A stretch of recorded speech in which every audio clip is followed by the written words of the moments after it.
today? Good, how are you? Good, thank you very much. Yeah. I have a reservation for wine tasting today. Yes, for certainly. 4 people. 4 people. What is- name was it? Janine.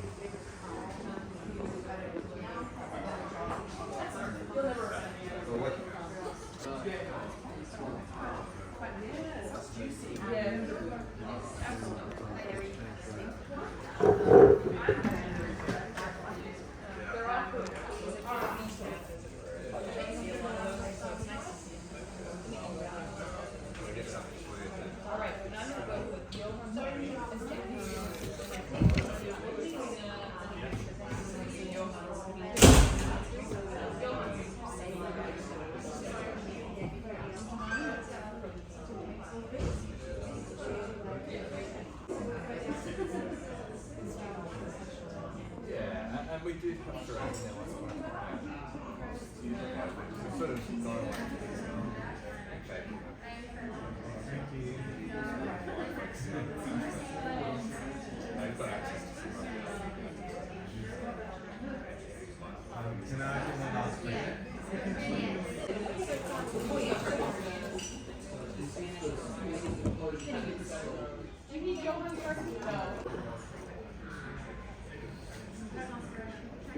if you see that house behind the hedge there, that's where they live and still very involved in the business. Of course, that's still owned and operated. So it's a very, relatively speaking, small business, family owned, operated, what have you.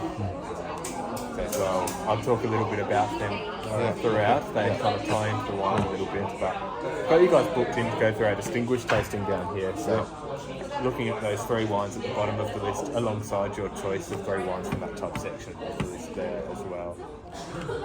So yeah, you're more than welcome to choose whichever wines interest you from up here, and then we can finish with the 3 higher end wines at the bottom for you.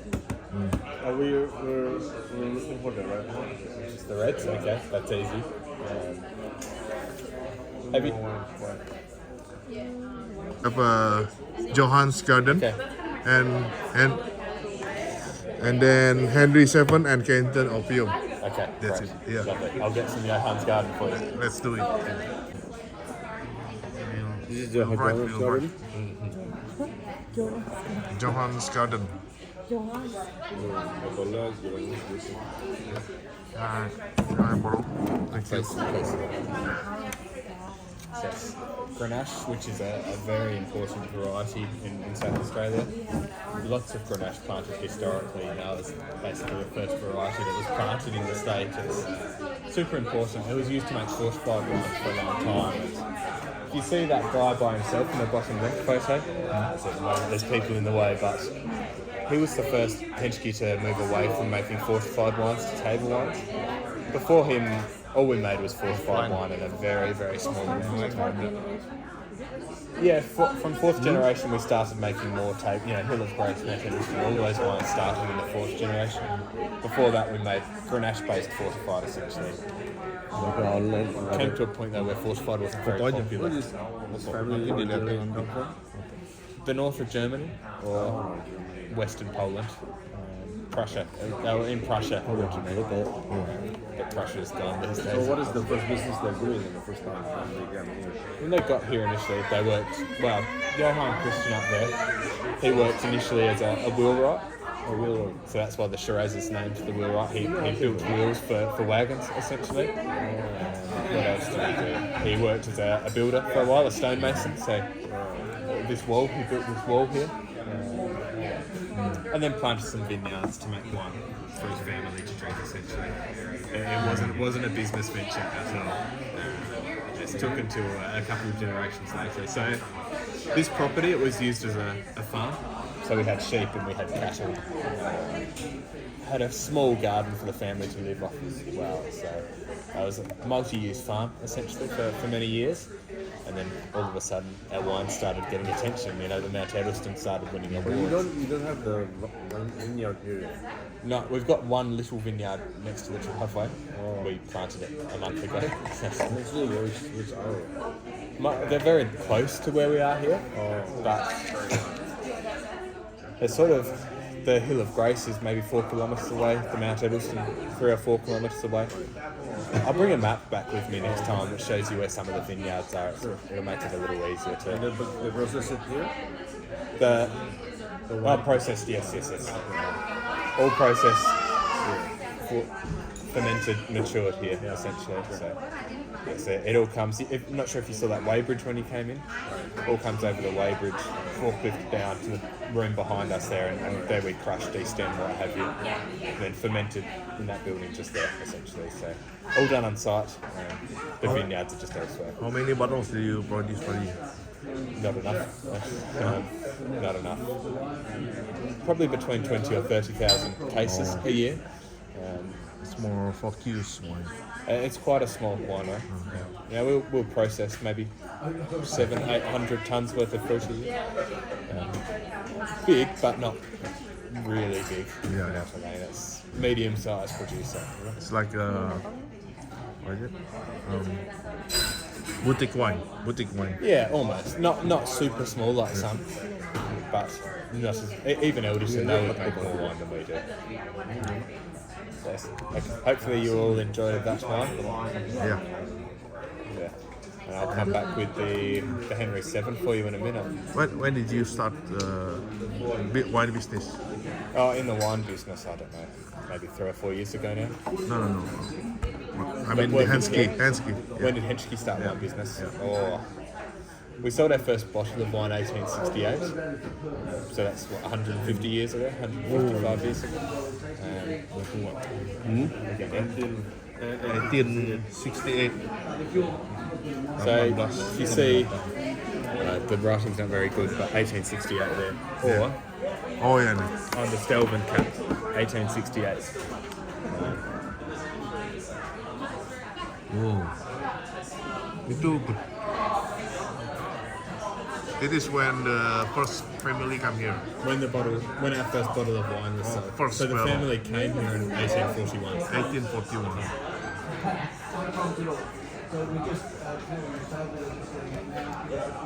Nice. Lovely. Enjoy. I'll bring back another wine for you. Hey. German. They can be dried as sultanas, or they can be crushed as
Let me just see what tables I need. doesn't really stop discerning about what's a fresh bag, what's a just what's in it, and we try to see where they crew the machine. All the stores are all up there, just cut all the same level.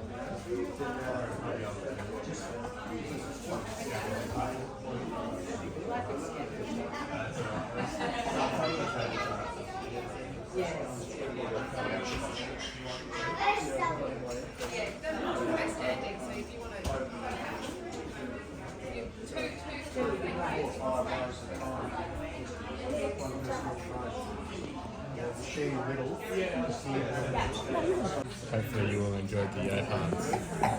Yes, to begin there.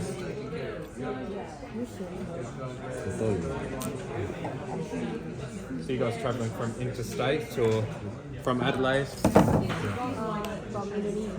Oh, okay. Okay. Quite a lot further away. Although not that far. Not that far.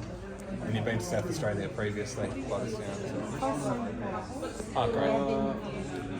Yeah. South Australia. And the second. Mimi, Adelaide, and Yeah, the state of South Australia. Adelaide. Melbourne is not South Australia. Nah, it's like Victoria. Sorry. It's okay. South I thought Australia. South Australia is like Australia. Yeah, it's a strange name. Yeah, I agree. It should be the whole south of Australia. That's why. We're weird. I don't know. We decided to draw random lines on a map. Yeah, that's our Henry VII, which is a Shiraz-focused wine anyway, from Shiraz vineyards, kind of throughout the Eden Valley predominantly, but they're relatively young Shiraz vineyards that we didn't want to use for our Keyneton euphonium. They're just a little bit young, they're a little bit fresh and dry, and we're exclusive for that. So we kept them separate and made them into the Henry VII here, which is, to be an approachable, drinkable, sortable wine essentially, first and foremost. We keep the oak usage pretty restrained, coat it with Vernier for a little bit of tannin extraction, colour stabilisation. Then blend in Grenache and Mataro, make a Rhone style wine, if you will. So super drinkable, approachable wine essentially. They're all good.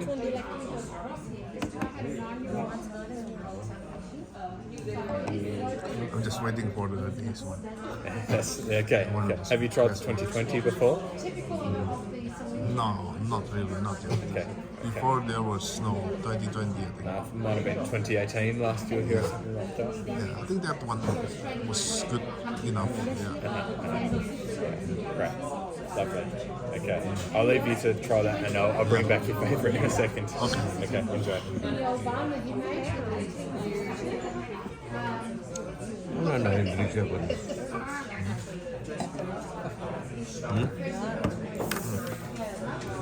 Kok di situ bukan di sini? I'll try and make the label face your camera there for you. Yeah. It's quite a busy day. It is, it's a busy week. Very crowded here. No one's working apart from us, that's okay. Everyone has spare time to come out and taste wine, which is great. Yes, at Keyneton. Oh yes, the bottle, of course. Okay. What is the Keyneton OPO stands for? Why is it called? Keyneton is the town, just you would have driven through to get here. Very small town. It has a little school and nothing else. But the Henschke family, we used to have a brass band, and the euphonium is a brass instrument that was part of that band. So it's a reference to the Henschke family band. They went around playing German music. Yes, it's a funny little part of history, but important to us. It used to be the Keyneton Estates for many years. Do you use new oak in making this? A little bit. A little bit. 2018 we used 2018. maybe 20% of the barrels going into it were new. New. 2020, What oak do you use? a mixture of French and American. French and American. Predominantly French. Depends what we're doing. But most of what we have is French stuff. How long did you keep in the barrel? About 18 months. 18 months. But like I said, by and large, it's old seasoned oak. It's just what we do. And particularly in 2020, the quality and the quantity of the fruit. The quality was okay. It wasn't the best we've had, but it was okay. But not the best year. The quantity was tiny. We probably got a quarter, an eighth of what we would normally get, so not great. Do you select every grapes manually or by Yes, machine? well, I mean, we hand pick almost everything, so that's the first lot of selection. If there's obvious botrytis or something in a bunch, we throw it away. But we also then hand sort on a vibrating sorting table as well. So everything comes in this building behind us here. We set up a sorting table and we'll hand sort everything as well. Try and get things as good as they can. Yeah, we don't make much wine, so we might as well do it well, I suppose. Yeah. Is that the best way of putting it? Yeah. Yes, all hand sorted. But you don't use any Grenache in this. No. We have used Merlot before. We've used Malbec as well, but no Grenache. Oh, it has Malbec. Not anymore. Not since the 80s. Oh, okay. All of our Malbec had died. Malbec is also very nice wine. That's delicious. Yeah, it's delicious. Most of the Argentinian using a Malbec. They're lovely ones. Yeah. Lovely ones. Where do you grow your Cab Sav here? Most of what we grow is in the Eden Valley, Eden Valley. but we buy quite a lot of Cabernet Sauvignon from the Barossa Valley as well. Oh. Depends on the vintage. So it's mixture. Depends how warm it is, essentially. Ini siapa sih? Ini Indonesia ini. Iya. Oh, Okay. bagian. When do you usually harvest?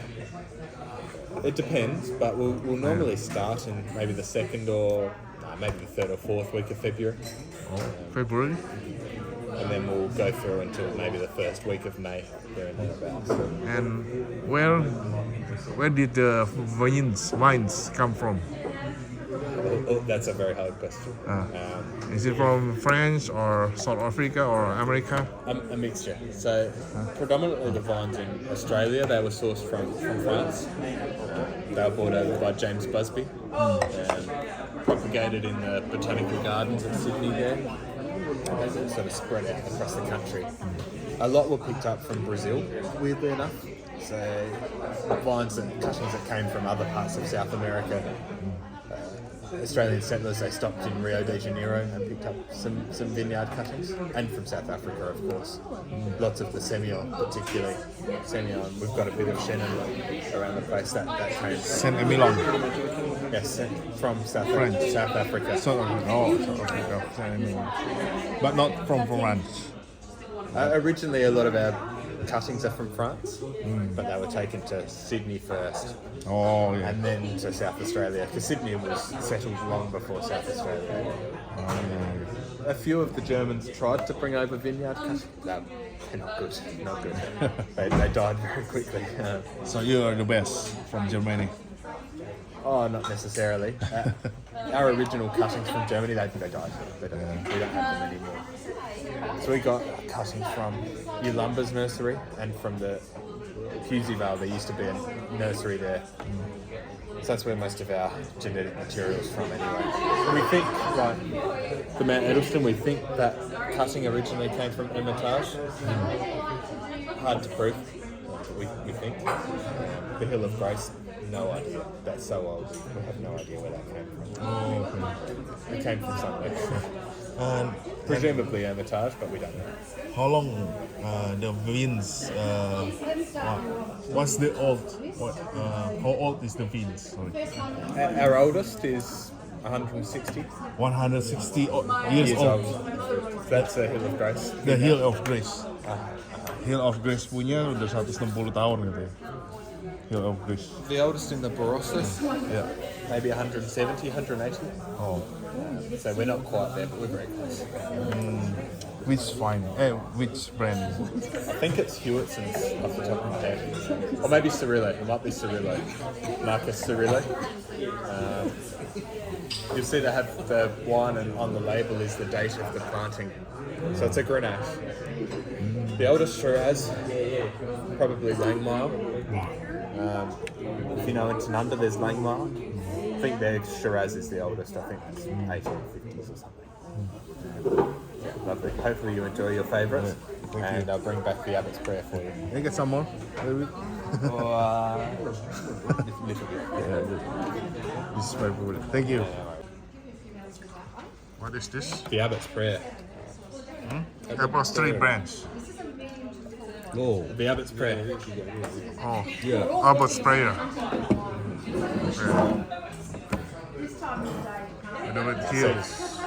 You guys, big fans of Bordeaux. I spent some time in Bordeaux with Oh, your yeah. shirts there. Yeah. They attempt to capture some of the elegance of red wines from Bordeaux, Yeah, essentially. this one is the most elegant in Barossa. We'll take this. No, this is Adelaide Hills, this one, anyway. Where we are here is Eden Valley, and then this is, yes, Adelaide Hills. This one is Adelaide Hills. We visited Adelaide Hills like 2 days ago. Okay. And it was very chill there. Yeah, it's a cold area. Yeah. baju sini. Do you sell any shirts here? Not like No. this, I'm sorry. Bawahnya susah bro. Iya di bawah. Iya. It's all in plastic. Oh, yeah. Yeah. How much is this? About $50. $50. What golf? What Dalamnya golf? ada itu hati. Lumayan nih. What's next? The tapas. The type of pass.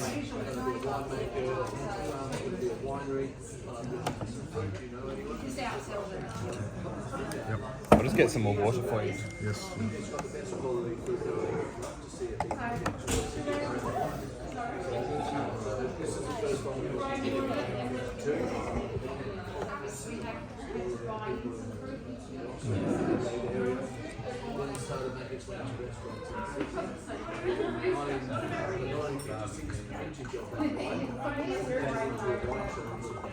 So that's Shiraz fruit from on the border of the Barossa and the Eden Valley.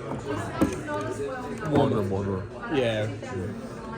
More Eden Valley fruit than Barossa Valley fruit. But More Eden Valley. we're talking technicalities there. Yeah. Warmer climate Shiraz than we typically use anyway. A little more powerful and rich. It's only Shiraz, not blending. No Shiraz. Only Shiraz, sorry. Only Yes, Shiraz. No blending.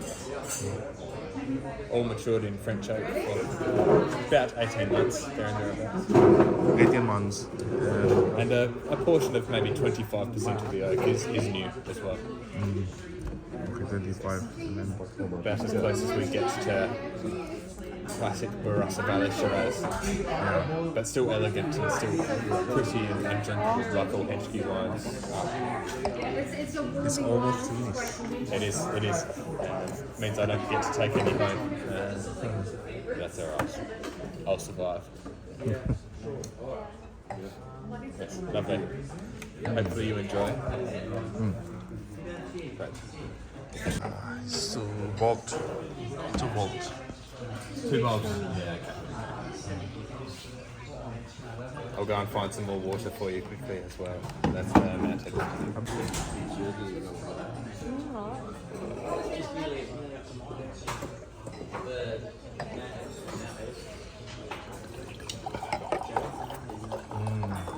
So that's single vineyard Eden Valley Shiraz this time. So a little more elegant than the Tapa Pass perhaps.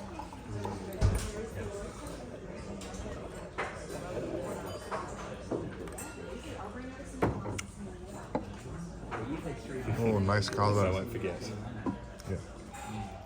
Yeah. So that's a wine we've been producing quite a long time, since the early 1950s there, and kind of the wine that gave us a reputation as a quality wine. This one. Inspired the Hill of Grace, the wheelwright. All of those wines were sort of inspired by the success of the Mountains vineyard. Now the vineyard is maybe 4 kilometres west of us here. Not far away at all. It's lovely old vineyard. They're about 110 years old, the vines. Do you know where Anguston is? Yeah. So Anguston is kind of on the border of the Barossa and the Eden Valley. Roughly, anyway. It's pretty close. So yes, the Eden Valley is a big area. Very nice. The same. 18 months. 18 months. A bit of American oak though. Oh, yeah, a bit more American. The Tapa Pass, no American oak. This gets You guys do hand picking all? almost all. Some of the whites we pick at night, so we use a machine. But all of the reds are hand pruned. Everything is hand pruned. It's okay. So I almost hit you. Can I borrow the wine? Oh, The advantage, I mean, a lot of the research points to machine and hand picking, the quality being the same. The truth of that, I don't know. Certainly, hand picking, it allows us to be selective in the vineyard. We can, if there's a bunch that's got botrytis all over it, we throw it away. You know what I mean? But I suppose the quality comes back when you essentially with machine picking, you can pick a whole massive vineyard in a few hours and get it. We'll have a fridge. They'll just throw grapes. They'll crush it, get the juice, and just throw it in the freezer. They'll get back to it later. Yeah, that's fine. We don't have that. So you're freshly doing. So you freshly harvest and straight to doing it, the production. So. We'll get a couple of hours maybe. We'll sprinkle some sulphur over the top to stop oxidation. And we've got to get to it essentially. So it's all very quick and it's quite intense. So that you harvest third or fourth week of the February, but it's usually on the March, right? So it'll be harvest things like Riesling and Semillon and the whites. Then into some Shiraz from the Barossa Valley, then Eden Valley Shiraz, and then your Cabernet and Grenache and what have you. So it's progressive. It's one after the other sort of a thing. But some years if it's very hot, it can all get smashed together. So yes, it's a logistical challenge. So, hopefully you enjoy. Yeah. I don't know if there's any questions about anything.